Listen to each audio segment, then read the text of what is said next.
अस्सलाम वालेकुम students, I hope आप सब खैरियत से होंगे और मैं हूँ इकरा इमरान, योर फिज़िक्स इंस्ट्रक्टर।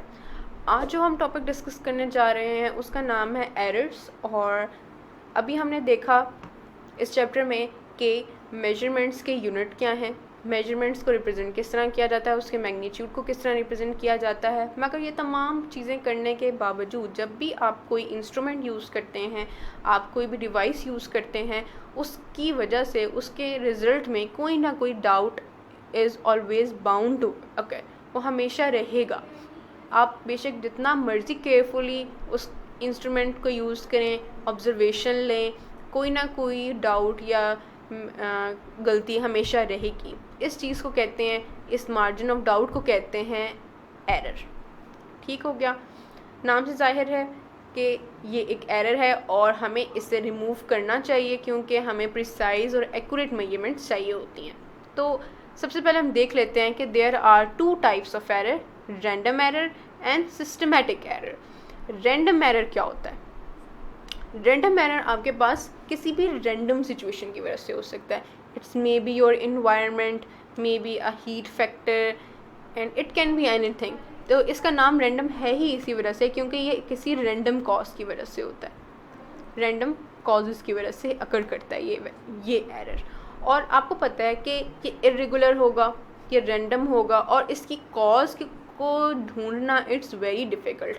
हो सकता है कि आप आउटसाइड कोई एक्सपेरिमेंट परफॉर्म कर रहे हो, टेम्परेचर की वजह से आपके इंस्ट्रूमेंट्स में कोई मसला आ जाए, कोई हवा चल रही हो उसकी वजह से कोई मसला आ जाए। तो देयर आर मैनी फैक्टर जिसकी वजह से रैंडम एरर अकर कर सकते हैं।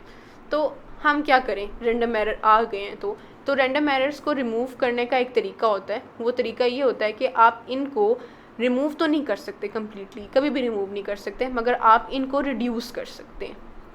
वो किस तरह कर सकते हैं? By taking multiple measurements, multiple observations और उन सब का आप एवरेज ले लें अगर, तो फिर आप रैंडम एरर की वजह से जो मार्जिन ऑफ डाउट आता है अपने मेजरमेंट में वो रिमूव कर सकते हैं। तो हमने देखा कि जो रैंडम एरर है एट फर्स्ट वो रैंडम कॉजेज़ की वजह से होता है। वो आपकी एक्सटर्नल कॉजेज़ हो सकते हैं, वो आपके पर्सनल कॉजेज़ हो सकते हैं, यानी कि आपने हो सकता है चलते हुए इंस्ट्रूमेंट हिला दिया या कुछ और कर दिया, या आपके इन्वायरमेंट की वजह से इंस्ट्रूमेंट में कोई मसला आ गया, वियर एंड टियर हो गई। रैंडम कॉजेज़ हो सकते हैं, इरेगुलर कॉजेज़ हो सकते हैं। और ये हमेशा कोई भी सिचुएशन आइडियल नहीं होती, तो हमेशा ये कॉजेज़ अकर करेंगे। और इनको रिड्यूस करने का एक ही तरीका होता है, आपने एक्सपेरिमेंट्स किए होंगे अपनी मैट्रिक क्लासेस में भी, आप आगे भी करेंगे। तो उसका जो तरीकाकार है उसको रिड्यूस करने का वो ये है कि आप ढेर सारी मेजरमेंट्स ले लें और उन सब मेजरमेंट्स को एवरेज आउट निकाल लें उनका।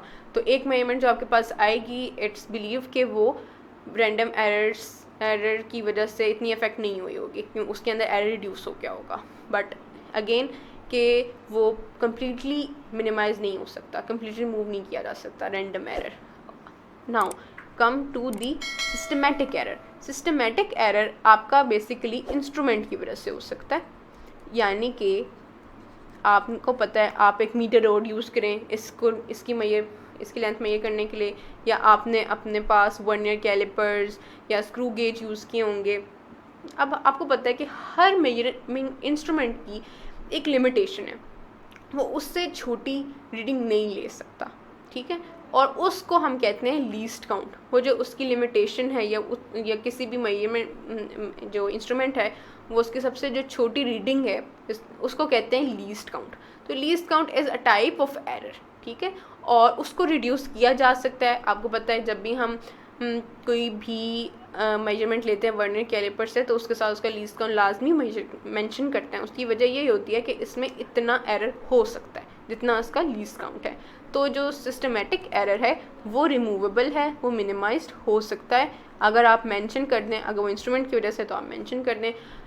सिस्टमेटिक एरर पर्सनल कॉजेज़ की वजह से भी हो सकता है, जैसे कि अगर आपके पास एक बीकर है, उसके अंदर आपने देखना है कि वाटर लेवल किस पोजीशन पे है। और आपको पता है कि हर लिक्विड का आपको पता है कि उसका एक सरफेस होता है, एपेक्स होता है, जिसमें आपको पता होना चाहिए कि आपने लोअर को देखना है या अपर को देखना है। अगर आप उस तरह की कोई गलती करेंगे तो इट्स सिस्टमेटिक एरर, या फिर आप उसको सीधा नहीं देखेंगे, अगर ये बीकर है आप उसको डायरेक्ट नहीं देखेंगे, आप ऊपर से देखेंगे या आप नीचे से देखेंगे, तो जो गलती आएगी वो सिस्टमेटिक एरर होती है, और जाहिर है उसको रिमूव करने के लिए आपको अपना way of doing the experiment ठीक करना होगा।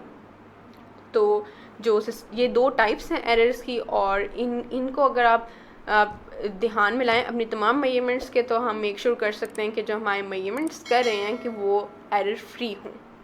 So if you have any other question about random and systematic error, so do let me know. I will try to answer all your queries, and have a good